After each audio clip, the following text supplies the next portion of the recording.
Good afternoon and welcome back. First video on a brand spanking new phone. The other one is just like crap. Now trying to play bingo bets and on the buttons where you turn the phone off and on is just kind of starting to come apart. So it's like, yeah, time for an upgrade. Hopefully the qualities of these videos are better. I haven't taken any pictures of it with it yet. In due time though. Okay. Well, today was kind of not only Iron Day, but it finally happened. 1975 Stanley Cup Finals are over. Philadelphia won Game 6 and won the Stanley Cup Final. Second year in a row, 74-75. Won't be too long before I start the 76 season. Well, 76 postseason anyways. See, I'm working 8 to... Yeah. I just had to look at my work schedule for... Anyways. It's not the only thing that was going on. Let's see. You know, Canada beat the Netherlands 7-4, and they did the same to South Korea. Also 7-4. 7-1 they are now. Tomorrow they play Norway in the first game of the day, and the final draw of the day, they play Sweden. Which is all both at the same time Switzerland plays Scotland. So there you go. So Nick Dean and the Sweden team is at 8-0. Canada, as mentioned, 7-1. Scotland and Switzerland at 6-2. Germany 6-3. Italy 5-3. I didn't put this down when I can mention it. Anyways, US at 4-4. Log jam to boot. Yeah. Not in addition to playing my game, we had cleaned up upstairs, vacuumed and swept and whatever, and vacuumed down here. Set the 1976 postseason.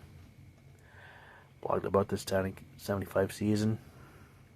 Though I had to get some notes from the Hockey Guys video for my blog. Oh boy. Yeah, I was kind of busy. I even watched the 74-75 World Hockey Association Season 2, so yeah. Because World Hockey Association stands for fun. That's what they, as I was watching this, and as I learned watching this video, like the World Hockey the World WHA forced the NHL to do at least two things I remember. Drop the reserve clause. WHA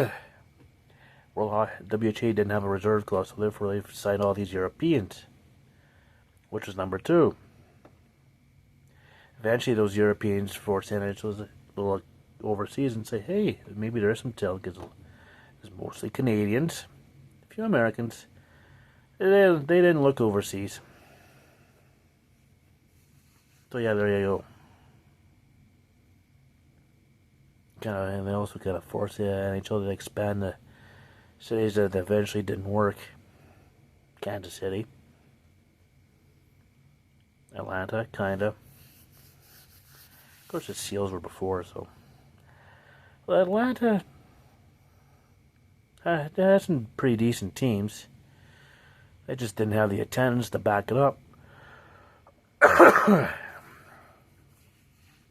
And you look at the Islanders. First 2 seasons are just god-awful, and then season 3, which was the season I just finished, one win away from the one win away from the Stanley Cup. Came back from 3-0 down versus Pittsburgh to win that quarterfinals, and they came back from 3-0 down to even Philadelphia in the semis. Of course, they won the elimination game versus the Rangers. 8 elimination games in a row. Can you believe that? Yikes. Yeah.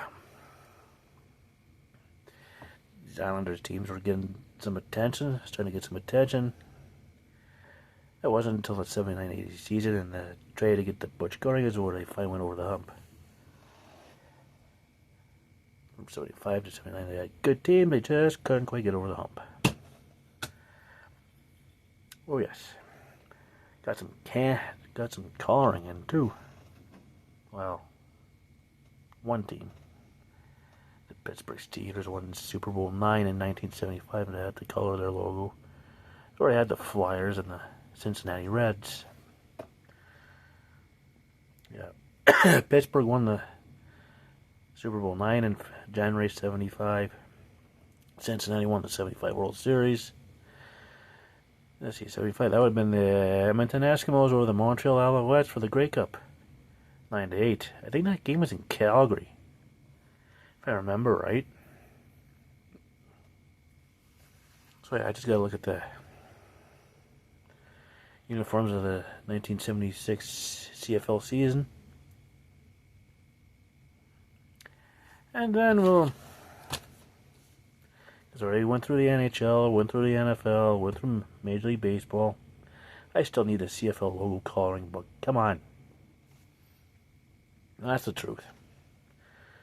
So anyways, I think I've rambled enough. Because I just finished eating poutine because I was hungry. The last I ate was just about noon-ish. So anyways, in the meantime, and in between time, stay tuned for the next one.